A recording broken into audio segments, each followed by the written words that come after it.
We don't have to take our clothes off. Oh, yeah, sorry. We're doing this. Good evening, lovely people. How the devil are we?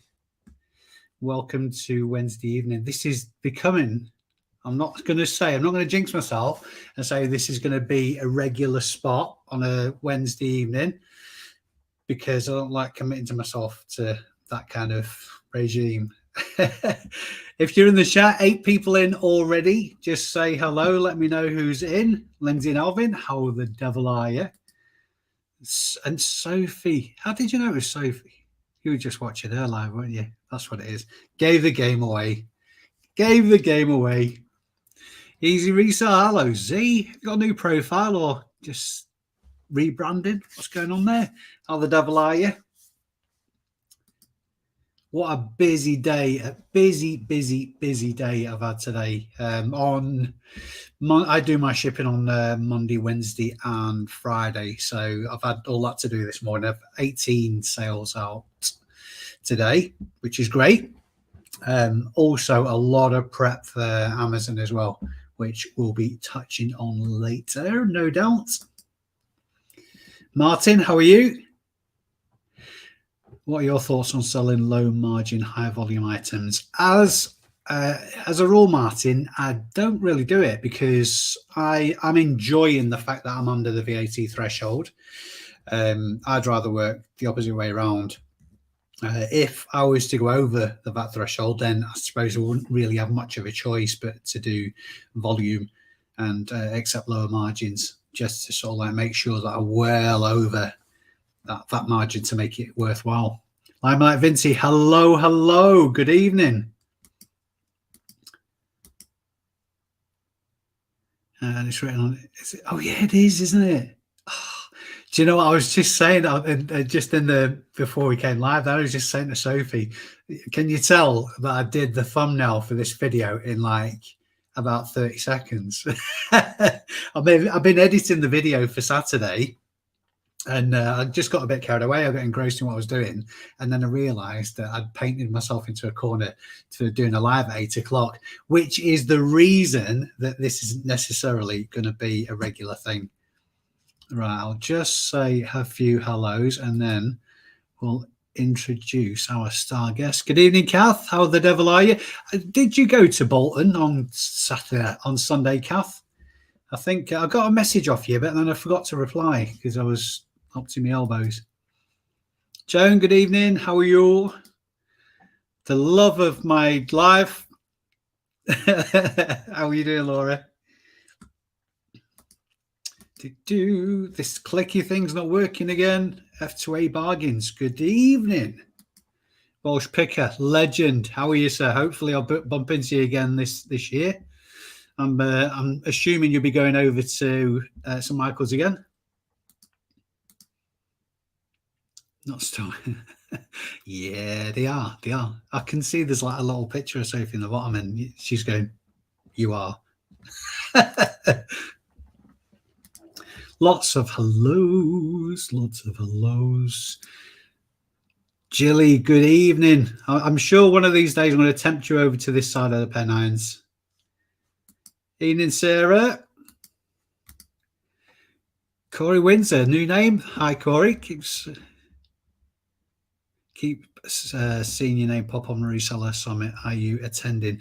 Now, I'm going to come on to this later, but I'm going to touch on it just now because I'm really in two minds. I dropped out of being a speaker at the Reseller Summit, and my reason for doing that is I really didn't want anybody to have to pay for listening to the same stuff that I say for free on YouTube. It didn't really sit very well with me. I mean, not that I'm taking that away from anybody else who's speaking, because there's some much more knowledgeable, much more, in my opinion, value for money people that are at that summit than I could possibly be. So that was the reason I dropped out of being a speaker. And I did say I was going to the Chester thing, but I don't know. It's the contacts thing. I keep coming back to the same point. One thing that the closeness of the reselling community it breeds is amazing contacts. And I think it might be worth a visit just to shake a few hands. Not necessarily because I'm fanboying it or anything like that, because celebrity doesn't really do anything for me. But I think it'd be a great way of just, I suppose, knowledge networking. So I genuinely am thinking about buying a ticket and going now. We'll come on to that later, no doubt. How do you manage money? I've just started spending my earnings on new stock right now, but wondering the best practice to start with.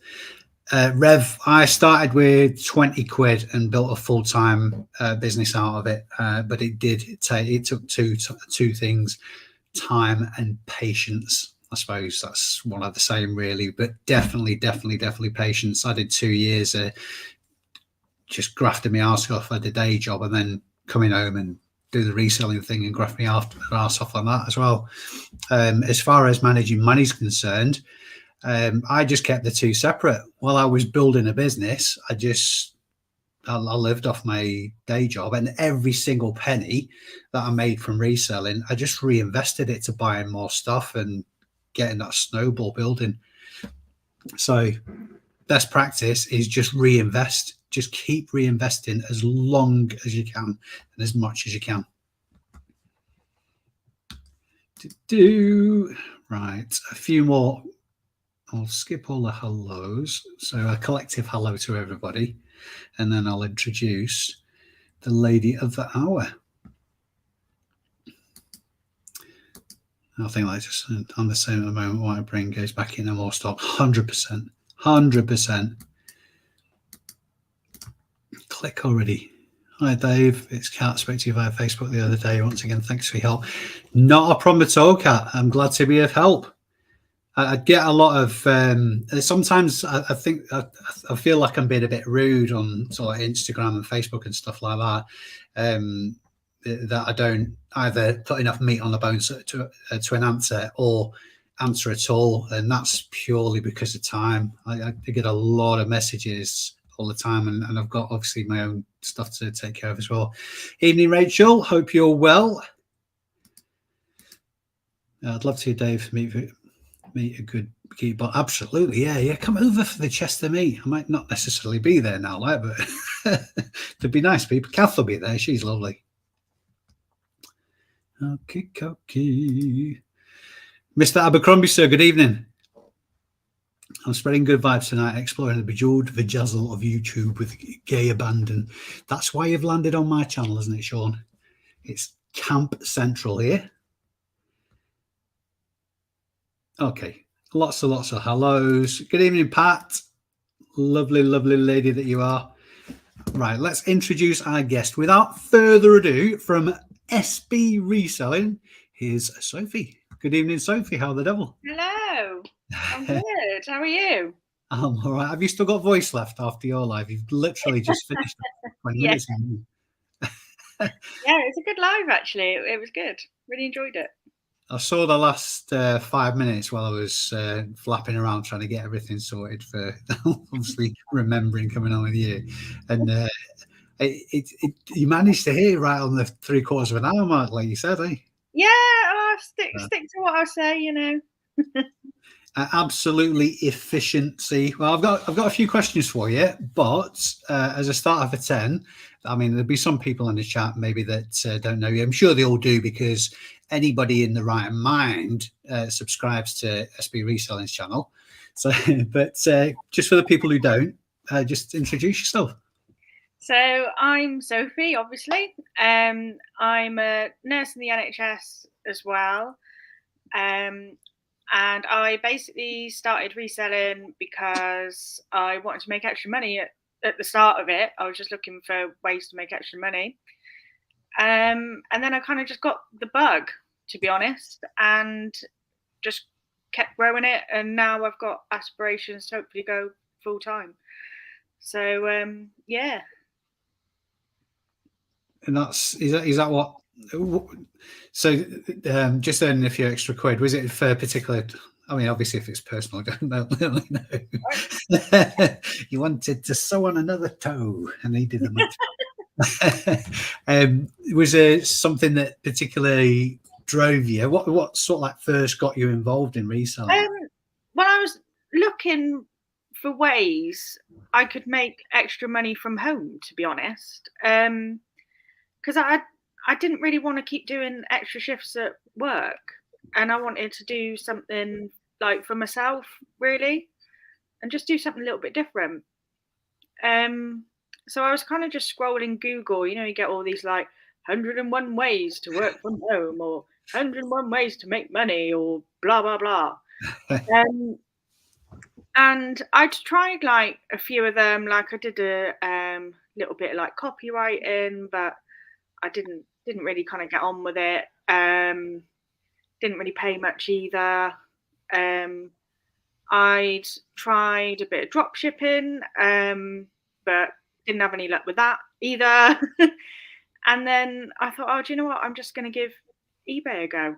Just gonna try it. So yeah, third idea, third lucky, and I've stuck with it for just over a year now. I started January 22. And yeah, like I say, just got the bug, not look back. It just really suits me. I really enjoy it. Yeah. Brilliant. I think we spoke at the beginning of the year, and you're taking a month off work as well. Yeah. How did that pan out? I was really, I don't think we've spoken since, really. No, we haven't really. Yeah, I mean, I absolutely loved my month off work. Like, I was absolutely gutted to go back, and I could have had February off as well. To be honest, I could have had this month off, but I'd just been cutting it a little bit too fine. I wouldn't have kind of had any like food shop money or petrol or anything like that. So Yeah. I thought, oh, I should probably go back to work. But I definitely sold more over the month of January than I normally do. And I think my work I put in throughout January, I'm kind of seeing the fruits of my labour now. I definitely noticed that because I get paid from eBay every Tuesday, I do it on a weekly basis. And I think I had the best week this week that I've ever had. And yeah, it's just growing, and like each day I just seem to be selling more. I very rarely have like no sale days now at the moment. I think it's just all the work I put in throughout January. Just sourcing more, listing more, even getting more content out and everything. I think it's all just really helped. Yeah. And yeah, I'm certainly starting to see a difference now. Are you finding a pattern? I know some people. I don't think anybody will ever get the hang of what's termed as the algorithm. But in terms of when you're listing, um, can you see a pattern forming that goes in sync with your listing pattern, perhaps, or have you seen a pattern over the month on sales, or is it random? I'd say it was probably still a bit random, to be honest. I haven't really noticed any pattern other than I certainly think a few things that have got me more sales, I think, is using all 80 characters in the title. Even if and I put the condition of the item as well, I put excellent condition, good condition, very good condition, whatever. And that's part of me using all the characters. Yeah. But I think as well, it makes people then click on it because they know the condition of it straight away as well. And just filling out more item specifics. Like I was always filling out like as many as possible, but just even all the additional ones as well, just filling out all those too. Yeah. And also photo wise, I try and put, even if it's like a t-shirt or something, I try and get it up to like 10 photos. And when before I may have only done 4 or 5, rather than now I'm doing like up to 10. Yeah. So it's just putting in that extra little bit of work on like just the basics, really. And it is like anything, if you can get the basics right, you'll do well. So yeah, I think just working really hard just on the basics have really helped. Brilliant. And are you using the new video facility as well?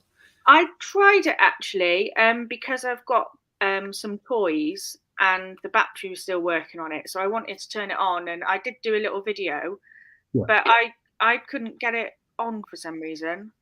I can't remember why that was or what I did, but yeah, I did try and get it on, but I couldn't get it on. Yeah, when I first started using, I'm starting using it more increasingly now. But when I first started, it did seem very glitchy, and even it's not so bad now. I've had one instance this week where a video was rejected, and it was, I think it was, I can't remember what it was anyways, because it was a karaoke machine, and it was the only way to steer a karaoke machine is to back play obviously the music on it, and they banned it because of the music on it. So hey, that's annoying.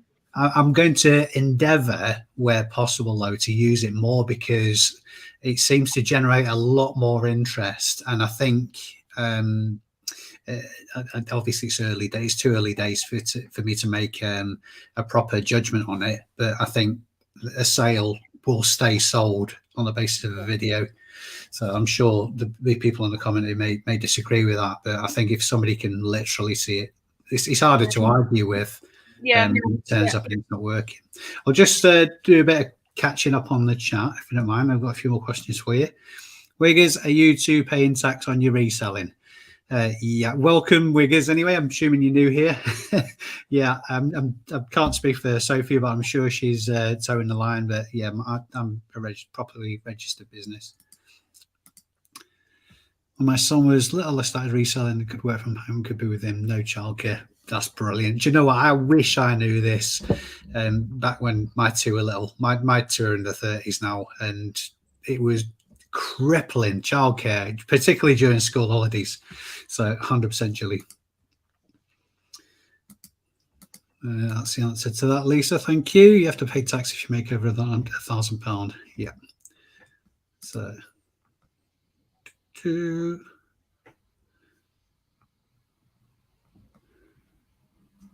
Wiggers, I think if you want any tax advice, you're probably better off going to the HMRC website than ask anybody in here, because unless I'm wrong, there's probably not any tax advisors in here, but I'm sure everybody who is a reselling business is taking care of their own responsibilities. Is A&I for me working like boot sales? Look, I need to case. Yeah, it's just addictive, isn't it? Absolutely addictive. Yeah, for sure. Thank you very much indeed, Laura. Good evening, Hazel. How are you? More than welcome. More than welcome.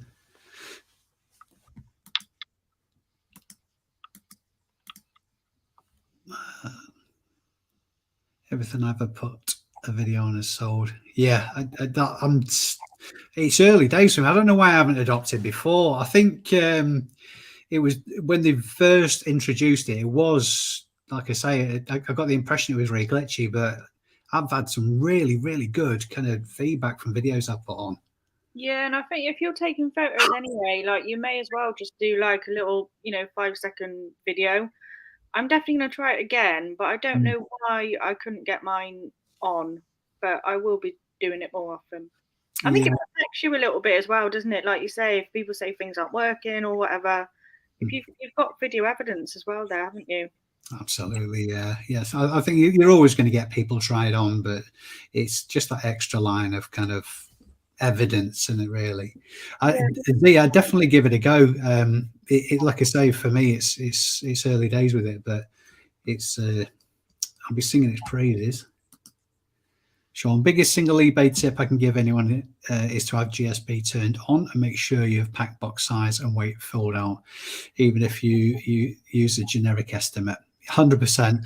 That's actually a really good tip, and something I don't really do, Sean. I'm not saying that it's wrong. Quite the opposite. I should do that, because obviously if you're sending something to Litchfield that eBay hasn't necessarily got the information on, you could really get tripped up. but as a rule, I don't. But I should do. But 100% agree with you. Everybody should use GSP. It's the best, one of the best features on eBay.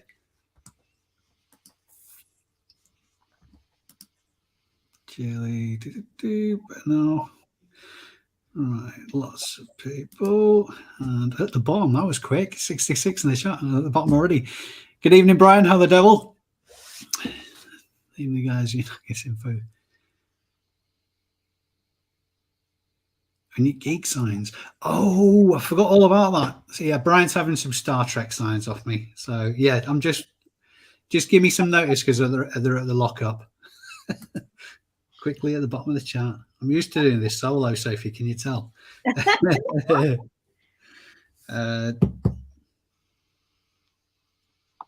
Have you got any new goals since starting reselling as a result of reselling? Yeah, like obviously to hopefully go full time. I would also like to start with Amazon, and I've now sort of hit targets each week of what I want to achieve money wise as well, which I was just kind of, you know, oh well, if it sells, it sells. If it doesn't, sort of thing. Yeah. But I'm putting in a lot more effort to get those targets in now. Yeah, that's kind of like, that's my main goals, I'd say, at the moment. I think from my part, the one thing that I wish I'd spent more time doing when I was building a business is building the multiple streams of income rather than, because as it transpired, even to this day, the vast majority of my income is eBay based, and it makes me nervous, if I'm honest. So I'm putting a lot of effort at the minute into upping my game on Amazon to offset that worry. So we've got a question for you in the chat. Sophie, what are the most popular items you sell? I'm struggling to get eBay sales on really good quality, good condition clothing. The bulk of what I sell actually, Hazel, is clothing. I would say the most popular stuff that I sell on the clothing wise is Ralph Lauren, men's jeans, and trainers. I'd say they're probably my three best sellers. I really like menswear anyway. I enjoy, you know, listing it and everything else. I think I probably shouldn't have been a girl, to be honest, but because I'd always beeline straight for the menswear. I don't really sell a lot of ladies' wear because I personally find the menswear goes quicker than the ladies' wear. Obviously, clothing is like a huge genre, so I think it depends what you're trying to sell, Hazel. Like, are you selling kids' clothes? Are you selling ladies' wear? Are you selling costumes? Like, whatever. Kids' clothes for me actually do go very well. The only thing is you'll have a lot lower profit margin with it, and you may find it's better to do bundles with kids' clothes instead of always selling individually. If you're struggling to get sales, I would go back to your basics, which is what I did. So go back to your photos. How many photos are you doing? Have you whitened out the background to make it stand out with, like, you know, Google SEO to try and get more people on it? Have you used all your 80 characters? Have you put in all your item specifics? You know, is there anything else you can do to those listings to bump them up? Are you doing self-similars, or are you just letting things relist? I would do self-similars. So yeah, I hope that helps and gives you sort of something to think about. And I think my other most popular item, apart from clothing, is games consoles. That's the other thing I sell that goes quite quick. So I hope that helps you. Brings us quite nicely on to the next comment, actually. Have you ever had a return from GSP? Nixie had a console go to Chile. It was apparently faulty. He had to pay a fortune to receive it back. Oh, God, what a nightmare. No, I've never had a return from GSP, and I'm touch wood, that's not going to start now. I've never. The only things I've sold GSP was actually faulty consoles anyway, which obviously was well declared in the listings, and they all went to Poland. I think I sold like a Nintendo DS and two or three Xboxes and spares and repairs. But I can imagine that was an absolute ball ache for you. But I've not experienced that myself. I think it's the reason GSP is amazing is to a very large degree eBay takes responsibility for the shipment as soon as they receive it and check it in at Litchfield. In my experience, I've only ever had one issue with GSP, and that was a Resusciando. What do they call it? Resusciando? Yeah, Resuscians, yeah. Yeah, it was a full body, like 5-year-old child resuscitation. I bet the clicker had gone on it. Was that why? I bet the clicker had gone on it. Was that why? No. Usually that's the main problem. I broke his neck. It was quite grotesque, really. Anyway, it went to, I want to say, Romania, Lithuania, one of the ANIAs, and it basically broke in transit. And this was before I knew what I was doing with anything, really. So, and rather than the correct practice, if it gets broken in transit, is get them to open a return case stating it was broken in transit, and then eBay just takes over from there. You don't really have to do anything about it.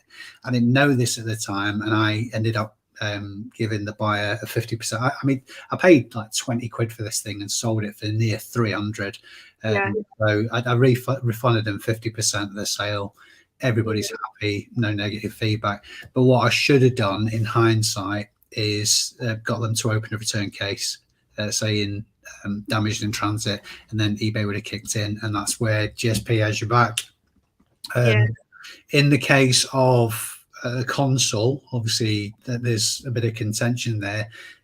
Again, I would say the same thing, really, because if eBay has sent it from their fulfillment center in the UK to the end user, then they're accepting the assumption that it is exactly as you've sold it. So really, the same should apply. But absolute worst case scenario, I mean, I have, as I'm assuming most people have, international returns turned off. But absolute worst case scenario, rather than pay for it to be sent back to you, you've got to decide, based on how much you paid for it in the first place, is it really worth your while just writing it off and just, I don't know, taking it on the chin kind of thing.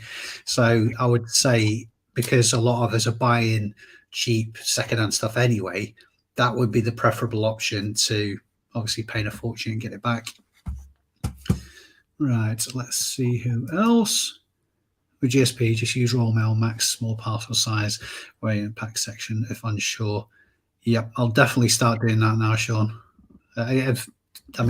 Maybe I've just been lucky today and never been tripped up. I never really send anything of notable size or value, well, notable size abroad anyway. I won't say value because obviously I sent that 300 quid doll, because technically that's all it was. Brilliant. I shall look into that, Sean. Thank you. Question for Sophie: Would you be able to alternate work 1 month using nursing and 1 month reselling? I think potentially, if I keep going the way I'm doing, I probably could do that. But yeah, I don't know. I mean, I am at this month actually. I have been able to work a lot less than I normally would. That I've only done, like a couple of days a week, 3 days a week, instead of 4 or 5, days a week. So it is all going in the right direction. Just have to, keep going, really. We've got a very, very roundabout kind of way compliment from Sean. Be a shame if Sophie sells full time, despite the obvious downside of being sick. The upside of hospitalization is that there's a chance you get Sophie over your incapacitated body, grabbing at you, asking if it hurts.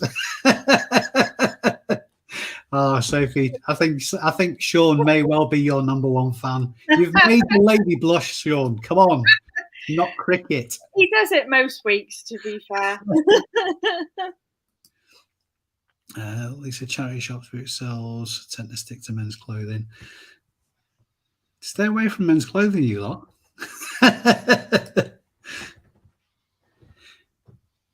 How do you guys go on about testing media without the correct consoles, Xbox, PS3s? I'll put this one over to you, Sophie, because I don't touch media like that. So I would say, sorry, how do you go about testing games without the correct consoles? So basically, I don't actually test the games themselves. If I'm totally honest, I don't. All I test is the console and just make sure like that works. I don't actually test them. I look at the disc, make sure it's not massively scratched and things like that. Generally, if the disc isn't scratched, you shouldn't have a problem anyway. But yeah, or if it's a cartridge, you do need to test it really. But I've never had a problem. I've never had anyone say, the game doesn't work or, there's an issue. So the short answer is I don't test it. I stopped it. I think I have done in the past, sold games and stuff like that. And every now and again, it's like as rare as hen's teeth. I'll come across one that's worth significant money. But even the significant value ones, we're still only talking about 20 to 30 quid, say. And I just think it's a lot of grief for very little return. And in my very limited experience with selling media like that, the returns are crazy. Or so not necessarily the returns, but the scammers and the people just basically coming up with stories to get free games is unbelievable. So I've been quite lucky, I think. Although actually, I did find this in Tesco's at the minute. I don't know if anyone near you will be doing it, but I got sealed PS5. I got that for £5 in Tesco's. They had them on clearance. Yeah. So I don't know whether that's worth. Say if you are, doing a bit of retail arbitrage or Amazon or anything like that as well. If you can find them, I would pick them up. They're brand new and sealed, so you can charge top dollar for them. That was half the press insider information, that, Sophie. No, there is actually a reason for that. So the Tesco's across the board are closing their gaming sections. So everything is reduced to clear at the minute. So if any of you in the chat have got a Tesco anywhere near you that sell games, get in there as soon as possible because they're knocking out games dirt cheap. The chances are they've all gone by now because this information's a few days old. But if you're going to the Tesco anyway, or it might be worth you nipping down and having a look because that's the God of War that was being sold for £9 for PS5. Anyway, the list is endless. All of the games they're clearing the shop, but then that's because they're closing the section. Very pertinent point from Mr. Hayden. If you're struggling to sell, there's one massive thing that will help. Change your mindset. Be willing to sell. Be open to offers and send generous offers out. 100%. If you're listing items with enough margin in the first place, you've got that wiggle room. I think just paraphrasing Chris there, it's not being emotional about your stock. Yeah. If you're too tied to it, or you have, I'm going to use the word delusion because to a degree it is that your item is worth X amount and you're going to be stubborn and stick to it until that price comes in.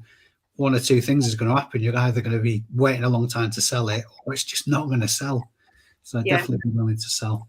Chris has done my Wednesday night live and he dropped some great information in there too. So you can visit my channel and watch that one too. And Dave's done one too. But Chris changed my mindset on a couple of things. as well. I've picked up some absolute pearls from Chris. I'm a big fan of it now. So I think as far as content creator is concerned, he is probably one of the top of my list for value. Absolute value, yeah. So, Amy Richard, how are you? It depends on the clothing. You might have high-end clothing, but if it's a flooded market, you need to stand out for the crowd. Check titles, photos, price, and your description. Yeah, Sophie touched on that. There's one thing that I still haven't done this year. I keep threatening myself with. It's supposed to have happened in November, but it's going to happen within the next 3 months. I've got to do stock take. And that's going to be part of it. It's not just going to be a physical stock take to see how many of my items have fallen off eBay for whatever reason. It's going to be basically cleaning house, getting rid of all the stuff that's been hanging around for ages, that's not going to sell, too low value, actually costing money to list it every month now. So I'm just going to be brutal. It's got to be before the start of the season, because if it gets into the high boot sale season, it's just going to be winter again before I'm looking at it again. So that's I think it'll make interesting content as well, because I've got on average about 500 listings at any one time, and I absolutely know without a shadow of a doubt there's going to be a significant percentage of those that don't need the listings for them don't exist. Or the items that I've got in stock, the listings don't exist. Yeah, I found actually, because I did like a stock take while I was off in January and got my life in order and made loads of like skewed boxes and everything. And I found that some of my pictures had dropped off the listings as well. So I've had to make a list so I can try and go back and, photo them again. I was like, why? It is bizarre. The only thing I know a little bit about tech and things like that, and obviously eBay are tweaking the systems all the time and changing things. The only thing that I can put it down to is database, I just want to say wastage. If you're messing about with databases, then you can lose parts of information, not all the information, but parts of information on databases, and maybe that certain part of information from your listings on a certain database, that bit of information was lost. So maybe that's why it happens. I mean, I'm guessing there as well. There you go. Compliment from Hazel anyway. Oh, thanks, Hazel. I hope it helps. And, look at things like your pricing as well. And, make sure you're promoting listings. I mean, a lot of people have things to say about that, but I don't think it's a problem, really. I think it helps. And, it's really good practice. I mean, I've had as soon as I think Chris Hayden, when I say the word stock take, which I've done a couple of times to him, I think he thinks it's a swear word, but I'm pretty confident that's because of the amount of listings he's got. I really wouldn't have to go down the road of doing a stock take on that little lot. I would imagine it'd drive him absolutely nuts. But you bang on right there, and you said it so much better than I could. It's good housekeeping to make sure your listings are on point, and then when you've done the best you can with it, just be honest about it. It's not going to sell, otherwise it would have sold by now. Think of another avenue to get shot of it, whether it's donating it or boot selling it or whatever. Yeah, I mean, you shouldn't be in the business of hoarding stock either, and sometimes you will make mistakes. Like I've picked up loads of things and thought, oh, that is so going to sell, and then it doesn't. And you have to just live and learn sometimes. Yeah, Sean's just emphasising the point on GSP. If you sell anything that could break or be stolen, use GSP. I don't trust the mail services in each country and the entire world. With GSP, I don't have to. I'm responsible to get it to Litchfield. Definitely, yeah. We touched on that before. As soon as eBay takes responsibility for it, eBay takes responsibility for it. Yeah. In fact, to the extent, we're going back a couple of years now, I sold some vintage furs for a short while. My front room looked like the set of a bloody 1970s swinger movie. Just fur coats everywhere. And about 3 of them sold to the States. And obviously sent me through GSP because you can't import fur coats or animal products like that into the States. They got stopped at customs. The buyer was refunded, and I kept the sale price. And that happened 2 or 3 times when eBay knew what the item was. So anyway, they took responsibility for it, which is a good thing. So GSP, rah, rah, rah, if you didn't already get the message.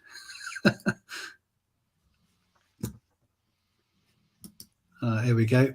Ben's rinsed his local Tesco's for PS5 games, FIFA 1550 for Amazon.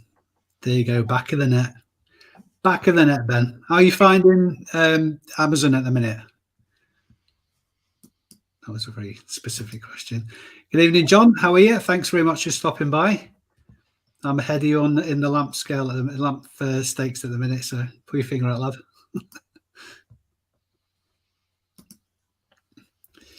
Jay's bargain. Good evening. Shelves are empty here. Yeah. I think Sam's been out around the country. Tesco have an app. It says if they're in stock or not. Not 100% accurate, but good to check.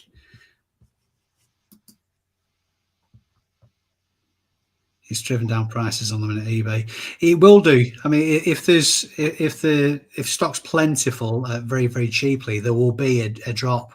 I know, Jay, you're getting more and more familiar with Amazon, and you'll see that it can largely be the patience game. So everybody who tanks the price and drives the price way, way down because of availability, they'll sell out sooner or later. There'll still be the desire for those products there. So that's when the price starts creeping up a bit. So if you can play the patience game, you'll nail it. People get hung up on the price of the list of an item for, and really it's only worth what someone's willing to offer. Never a true word said. Never a true word said.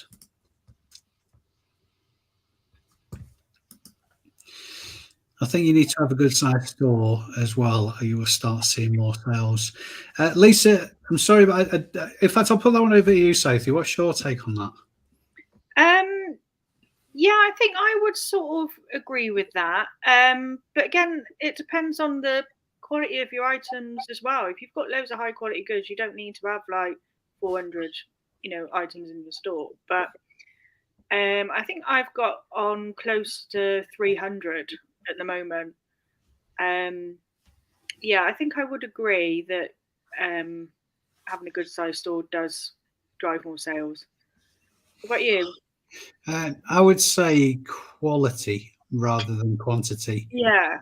I do believe that listing regularly improves your sales. I prove that every week because of how I work my week. Generally speaking, I have a massive listing binge on a Tuesday and just bits and bats the rest of the week.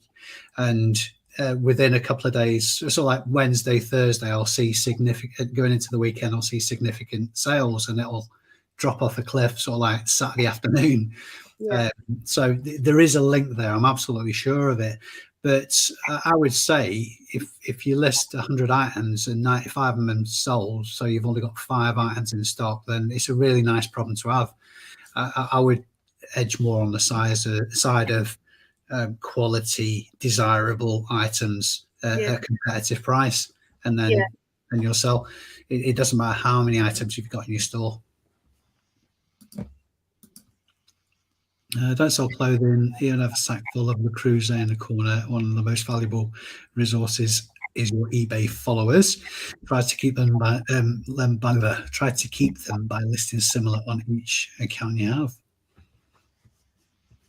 Yeah, you can also do like newsletters as well, like if you've got a shop, which I've done a couple of times, written a couple of newsletters and done, coupons and things like that. Send them out a coupon once they've bought something. Thomas is saying, you seem to mainly buy individual items. Have you considered buying in bulk or wholesale more often? I'm a new seller, so struggle to find good deals in charity shops at boot sales. So the only thing that works.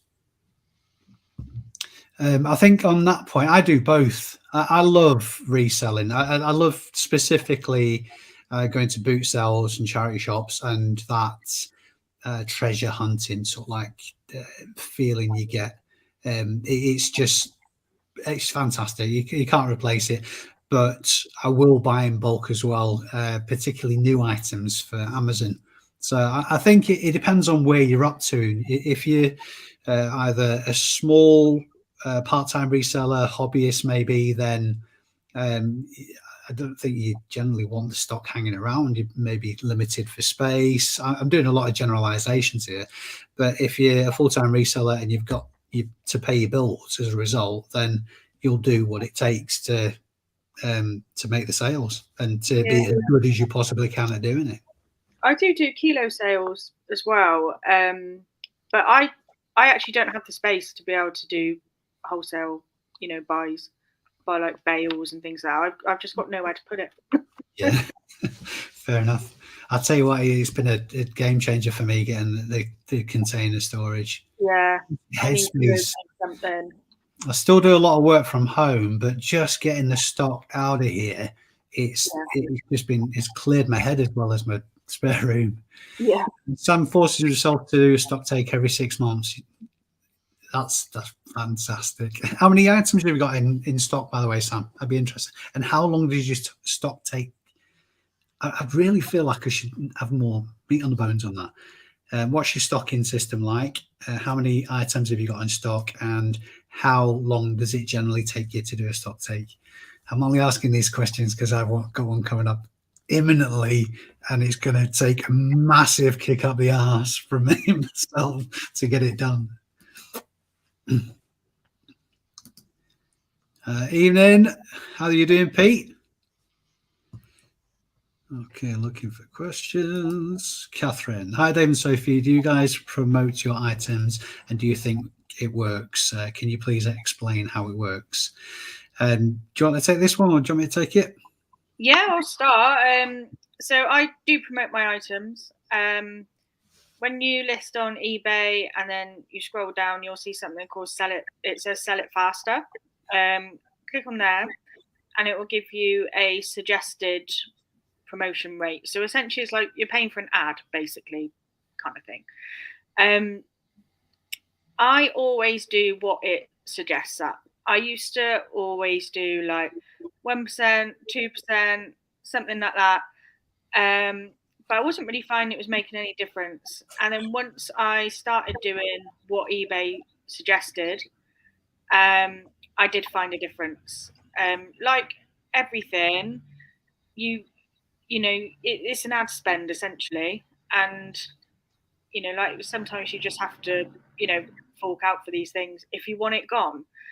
And I'm in the business of getting things gone. I'm not in the business of holding things. So I do it, and I find it works for me. 100%.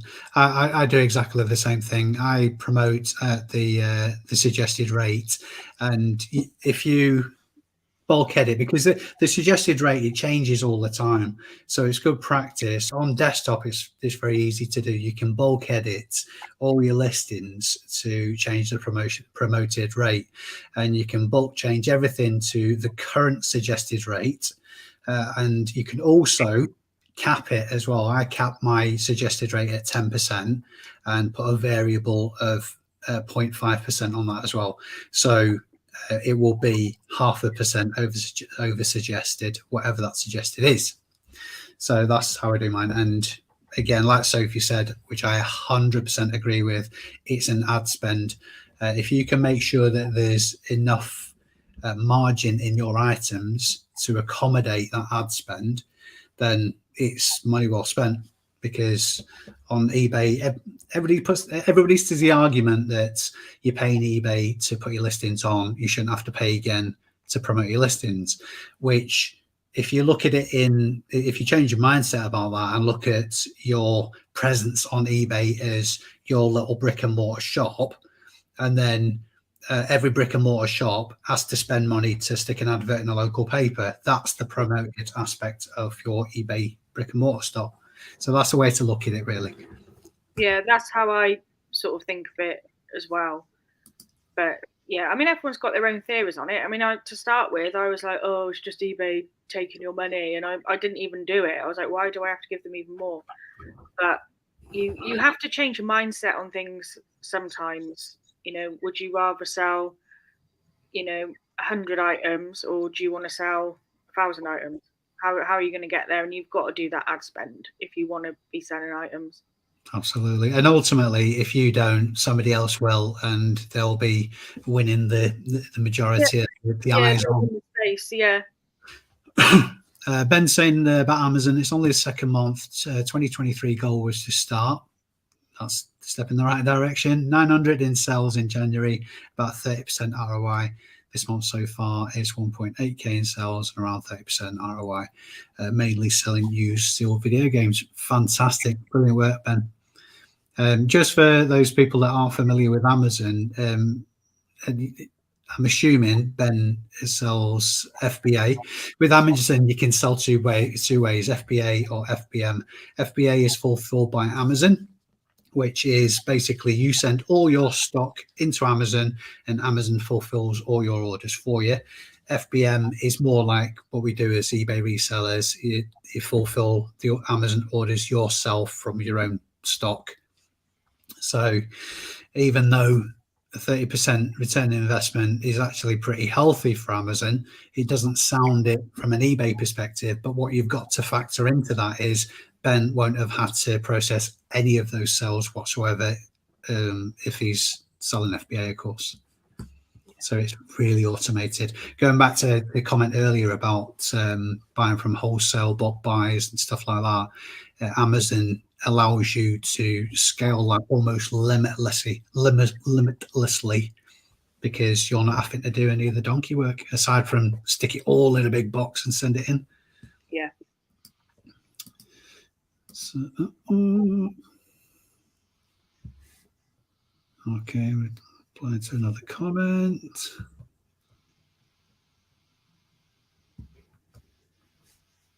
Okay.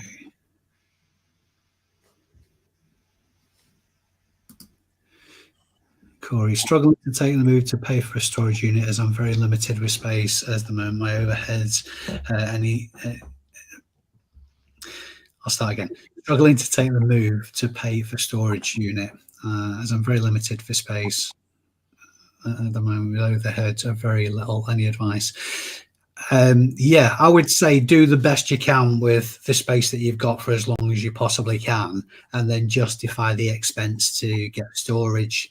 If you put enough effort into looking around, you'll find somewhere that it might be a bit taxing on your expenses, but the way to look at it is how much more productive will that enable you to be.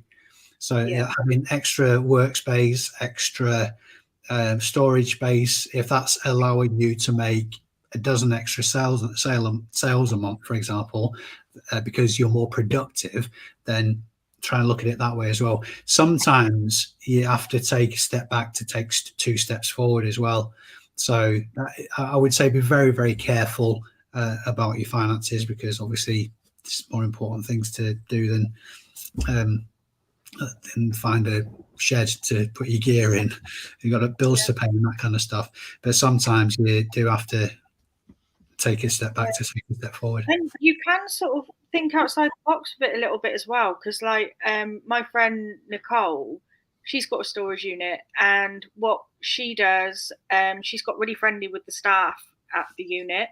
So when people are looking to get rid of their stuff or anything like that, the staff give that person her business card, and she'll sell it for them instead on like a consignment basis, and that helps her.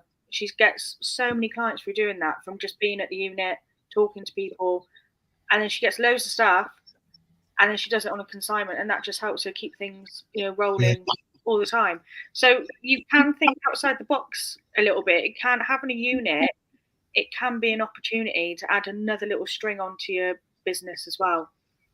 It's really weird you should say that, because the first storage unit I had, which was woefully small, I think it was a 10-foot by 10-foot cube basically, and I was never going to stay in there very long because of the size of it.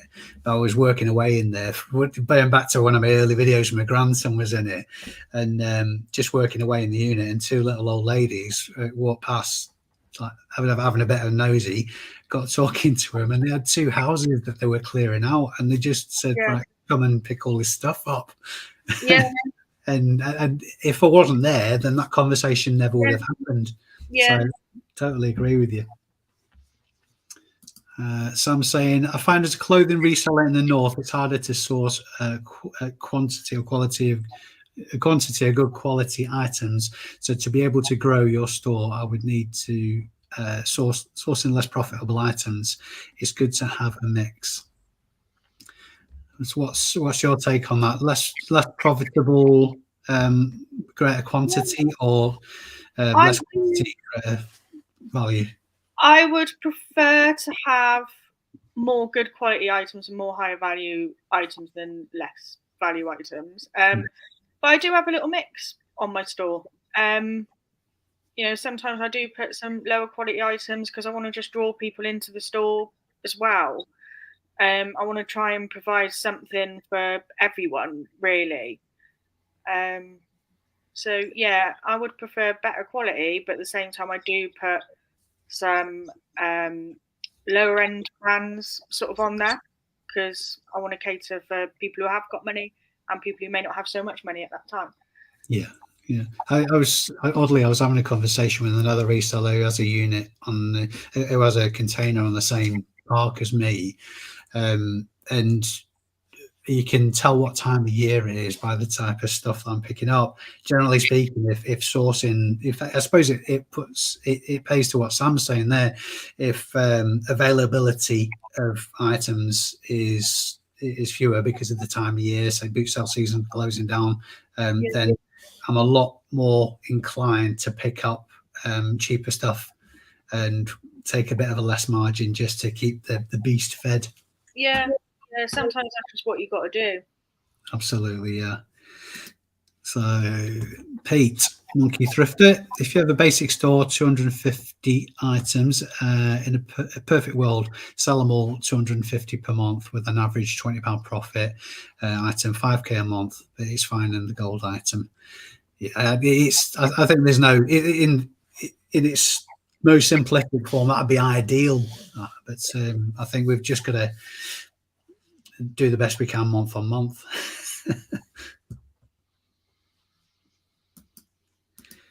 Question from Lisa. How many items do you have in your store day? Oh, from me, sorry. At the minute, 530. I did about 30 listings today, which is incredible for a Wednesday. Normally I do like a real binge on a Tuesday. But again, a lot of that stuff will be stuff that probably shouldn't even be listed anymore. And this is what I was saying about the stock take. I'm going to weevil out all the stuff like that. It's been so long that it's actually costing me 12 pence a month, whatever. Hi guys, what would you say was the best place or site to buy per kilo on the internet? Don't know. I don't buy per kilo on the internet. I always go to the pre-loved kilo sales. That's what they are called, pre-loved kilo. Because I've been to a couple of kilo sales, but for me personally, that's been the best one for me and where I found the most good quality stuff. So I would certainly recommend them, and they go all around the country as well. So you probably will be able to find one that comes up near you. So that would be the one that I recommend going to. There are a lot of it's trial and error, and even if you've had a good result from one wholesaler, then there's nothing to say that your next bundle from them will be as good. It's all very, very hit and miss. I've bought wholesale on a number of occasions now. I did a sponsor video for Fleek. I haven't bought off them since because not because I've got anything against them. Some of the stuff that I got off them was really, really good, and the service. Anyway, there's a whole sort of like conversation to be had there as far as the service I got compared to somebody else who didn't do a sponsor video. But that was an honest review of my personal experience. But the reason I haven't gone back to them again is because they're as good wholesalers in the UK for the same or cheaper kind of spend, and it's a lot quicker to arrive as well. So Yeah. if you do your research, it does take a lot of research, and don't expect absolute gold when you land on one. Largely, you probably get what you pay for. But as Sophie said, there are a lot about. I use a firm in Hull a couple of times, but I'm really trying to stay away from bread and butter kind of clothing. Z, having the stock out of the house has been the best thing ever. We'd never want it back here. 100% Z. When my brother lived here, I was working out of my bedroom as well because he had my office and my stock was in the middle of the room. It was nuts. It absolutely drove me insane. Yeah, I've only got a 1-bedroom flat, so it's mainly all in like my living room. It's better now since I've skewed it and got loads of boxes. Like I actually have floor space now, and I can actually like walk in the flat. But it's still everywhere, and yeah, I would love to get a unit and get it out. To be honest, now. Sam's got just under 1,000 items stored in numerical 60-litre tubs. Take a tub at a time. Brilliant. I do like a bit of organisation. Yeah. I'm storming in the army, and everything has a skew. I know where everything is. It's brilliant. Yeah. I do love a good stacking system. But you save so much time as well. Like I used to sift through about 3 boxes. Like, where is it? And like now, I'm like, oh, that's in box A. I'll just go to box A, and it saves so much time. But one thing I did when I have a lot of storage bins, big plastic ones, that I've put on shelves, and when they were here, they're all stacked on top of each other, and just simply the fact that they're on separate shelves now, meaning I'd only have to move one at a time, is brilliant. Now everybody's got the space. So, Brum Reseller Legend. Last 31 days, I've had 1,388 in sales, which cost me £68 in ad fees. If I had not promoted them, I might not have got the sales. A small price to pay. Definitely. That's it. Yeah, it's good practice. It really is good practice. I mean, Brum Reseller's a legend. Everybody's heard of the man. So if he's saying it, then must have legs. Sean, I never use a suggested rate, never promote new listings, let them fail to see promote the second month. I believe 90% of the sellers promote 1 to 2%. I think the minimum is 2% now, Sean. All I have to do is beat them in front of me. I think it's interesting as well. I don't know too much about your store, Sean, but I got the impression, I might be wrong, that what you were selling were more, it was rarer items, that generally speaking, than sort of like people who sell a lot of shoes, a lot of clothes, that kind of stuff. So I think maybe if you're more of a specialist seller, then perhaps you wouldn't have to promote as much, because your items are just found more easily because not as many people are selling them, if that makes sense. I might be wrong, Sean, anyway, so.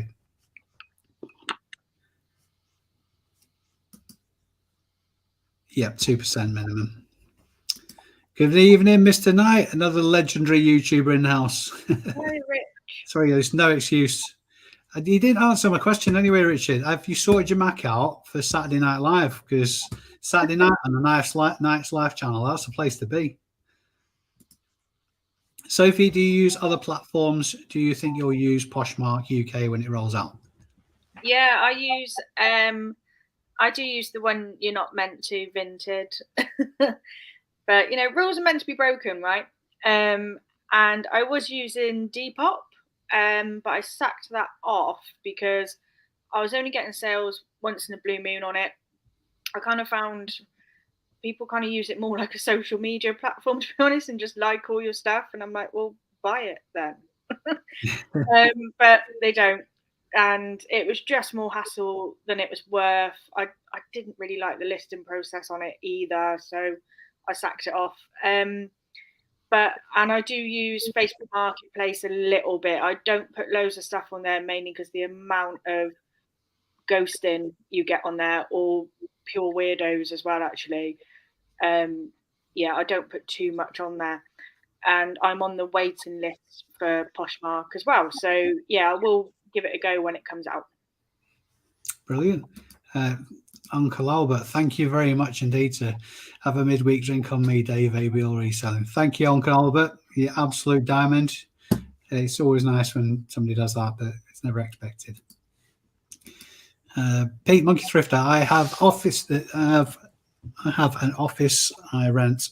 Could have the amount of items home, £200 a month, all in, and saving on electric, gas at home, plus 3 boxes stock from other businesses in the building. Brilliant. Thrifter by name, thrifter by nature. It really does generate more contacts, like I was saying before, as well. In not necessarily relative businesses. So if you're in a storage facility or an office building or something like that, they maybe, like Pete's suggesting there, getting rid of boxes, they would normally have to pay to get rid of it, and you're obviously taking off their hands for free. So our relationships are built. Okay, nearly at the bottom of the chart.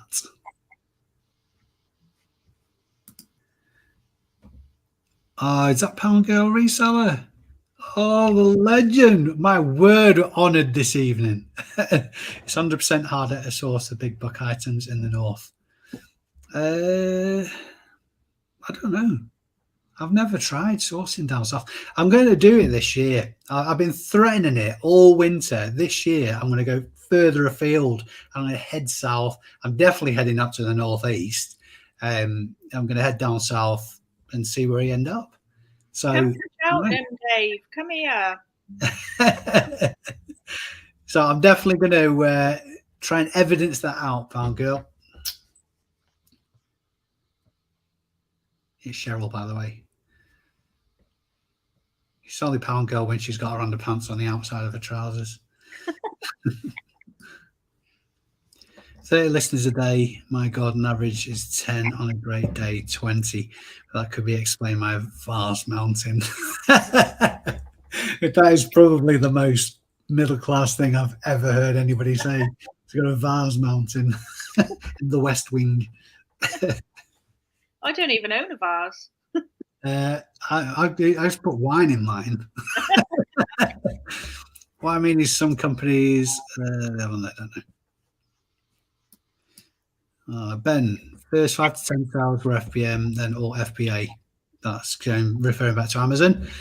Sent a shipment off today, 60 games on Amazon, do all the legwork. Yep, it's, if only. If I ever really go mental and decide that I want to scale this business out of all proportion, in my mind, the only way to do it is Amazon, because I don't like people very much. Sorry, I don't like employees at all. I don't want any employees whatsoever. So the only way I'm ever going to scale my business is with Amazon. I used to pick off the conveyor belt at the rag mill before the wholesale and kilo sales were ever a thing. And go to the source, not the wholesaler. 100%. I think with a lot of wholesalers now, they're coming in from the likes of India and China and the like, which, considering, I mean, the items that I got from Fleek, both bundles came from Pakistan, and I'm very, very confident that a lot of that clothing would have originally come to the States. So that's a hell of a massive carbon footprint. So, yep, a lot of us could learn a lot from Cheryl, that's for sure. A very knowledgeable lady. I use Boom Wholesalers. I closed at the moment. I get some good stuff. They go into kilos. Have a 10% code as well. So if you want a 10% code from Boom Wholesalers, UKBD is the man to speak to. Question. I'll put this one over to you, Sophie. Do you think that the basic store, 250 listings at a price, is dear compared to USA pay for their shop? And should more listing for the amount of pay? Do you think? Difficult question. I don't know really. I spoke to Thrifty Shutterbug Jess, who is American, and we had a conversation about the differences between UK and USA and things like that. And you have to kind of remember that America has got a far larger market than we do, which I think explains a lot of pricing differences, to be honest, and the way things are priced. But yeah, that's my waffly answer for I don't know, essentially. It is a difficult one, and I think importantly, it is a different market. A lot of eBay's new sort of like facilities are initially tried in the USA. One that everybody's excited about at the moment is the introduction, albeit a speculation at the minute, that if somebody accepts an offer or you accept a buyer's offer, then it's paid for immediately. The payment is cleared immediately, which has been a bugbear of resellers around the world for forever and a day. I believe that they're testing that in the USA. So fingers crossed it gets launched properly and gets over here quick sharp. But I genuinely think, Blackwood, that eBay is extremely good value for money. Extremely good value for money. If I was to have a brick and mortar store, the amount of money I would need to spend on adverts to get that amount of eyes on my products is just mind-boggling. Yeah, I was literally about to say that actually. Like, if you compare to like a brick and mortar store, you're not only going to have, you know, the amount of advertising you've got to spend. You're going to have your gas, you're going to have your electric, you're going to have your rent for the premises, your plus, you know, trying to buy in stock and things like that. When you put it like that, it's a good deal, really. Yeah, and that's assuming your brick and mortar store actually stocks things that people want to buy. Yeah. So, and the same principle applies to eBay. If you've got a 2,000, 3,000, 4,000 items listed on eBay, but it's all a load of crap, nobody's going to buy it anyway. Yeah.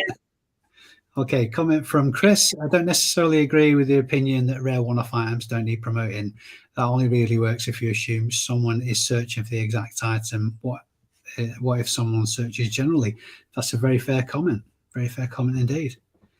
I suppose it'd have to be very specifically searched for you to be found, and it'd be rare as well. So yeah, fair comment. I have to agree with the specialist front, but the place to be is on page one, even abroad. So unless it's new, then I have to promote suddenly. Fair enough. There you go. That's me told. For example, someone might search for Elvis memorabilia, and your one-off rare item might be promoted to the top. Yeah, fair comment. And so a lot of times, I know because I've done it myself, sometimes people just don't know what they want to buy. They might see something similar that they think, oh, that's nice, I'll have that as well. So if you're promoting your listings, then there's an increased chance of that happening. Yeah. Northeast is better than Yorkshire. I've been sourcing in most parts of the UK, and I find it's harder in Yorkshire. It's very reseller dense. I love Yorkshire. You know I love Yorkshire, Cheryl. That's where we met. I'll never forget our tryst at Fitzwilliam Boots Hill. I thought I'll get some tongues wagging. Come on, click already. I think everyone is needing that extra income. Reselling is ideal. Yeah, definitely. It's my daughter. In fact, that's a question. I've got two questions for you, actually, Sophie. But Okay. Just to respond to Jay's, it was my daughter that initially got me into reselling, and she was doing it for exactly that reason, for the same reason as Sophie needed some extra cash for whatever reason. Subsequently, she just fell off a cliff, and I just went absolutely batshit crazy on the reselling game. So anyway, these questions I've got for you, because we're at an hour and a quarter now, so we'll start wrapping up shortly. Your best ever sale? Standard interview question. I think when I've got a fully working Nintendo Wii bundle car boot for like £3, sold it for about 85. And I also had the motorcycle jeans, which came back unfortunately, but they were £12.99 into 125. Nice one. My best ones. That margin, loving the margin there. And the opposite end is a question, the opposite end of the scale. And you don't have to answer this, by the way. Yeah. I can skip it. Just do that secret thing we discussed if you don't want to answer it. The biggest ever cock up. Oh, God. It's too many lists, I think. The one that stands out that you think, every time you think of it, you go, oh, dickhead. I don't know, to be honest. Like, I think one was definitely why the motorcycle jeans come back was because I didn't know they had to have like inserts that go in the knee and the hip. I thought the padding was the protection. I didn't realise there was extras that meant to go in there, and that was why they came back. So I think that was a bit of a cock up. You don't know what you don't know. Yeah. But yeah, that's the only one I can really think of. But that's not to say that I haven't cocked up. I've cocked up shitloads of times. But I just can't think of anything else. Everybody does. And I get to a stage where I quite enjoy it now because it's just a reminder that you need to keep on your toes. Yeah. So it's important. Right, everyone's saying knowledge is the answer to get the bargains, in my opinion. I have a few things that I know that it doesn't seem to like many others do. No. Go on, Aaron. You've got to share, mate. This is a sharing kind of community. For me, the aim is to stay under the VAT threshold of 85k. If I have to go over, I don't want to sneak over. If you are going to do that, if you're going to do that trouble, then it needs to be worthwhile. We should go on holiday. Yeah, definitely. That's the kind of, I think that's where my head's at for this year, Sean. Deciding, I know it's possible, but it's deciding whether I want the extra paperwork, the extra reporting, and everything that goes with it. So for the longest time now, I've tried to concentrate on increasing my margins rather than my turnover. And sometimes it's really hard to do. It's really, really hard to do. Yeah, Joe from Closet Geek, he's filmed quite a lot about his problems with HMRC, trying to get his VAT sorted and everything. It sounds like a real headache, to be honest. I've done dyscalculic as well, which it's not going to help. But when I get to that stage, I'm just going to have the accountant do everything, which is going to cost. But that's another reason to smash over the threshold rather than just tickle over it, kind of thing. Yeah. Cheryl watches more American YouTubers in UK. Love how much stock they can pick up in one day. In the UK, we're very throwaway and not as much gets kept. In the US, they're very nostalgic. Yeah. Maybe that's one destination I can incorporate into this year's mission. Go over to the States. I'd love that. Absolutely love it. But knowing my luck, I'll find like a load of absolute gold items that I would have fallen over and fought for getting in the UK and not be able to get them back home. Yeah. Josh, big shout out to my brother Darren, who's a massive admirer of your work, Dave. Keep up the good work, mate. Thank you very much indeed, Josh. Appreciate it, mate. Any more questions in there?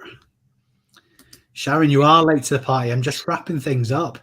What have you been doing, lass? Hi, Sharon. There are known unknowns and there are unknown unknowns. Definitely. Very philosophical, Uncle Albert.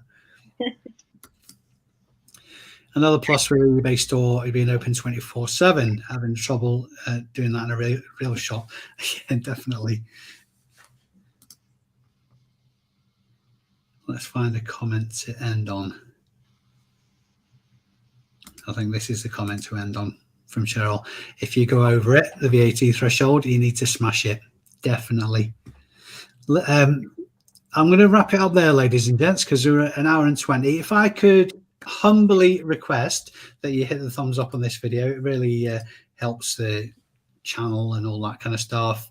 I will endeavor to do a live again at 8 o'clock next Wednesday. So if you want to come back and you've got any burning questions that have only just popped into your head, come back and say hello then. I'm not saying I'll have as lovely a guest, but you never know. You never know. Maybe Sean's free.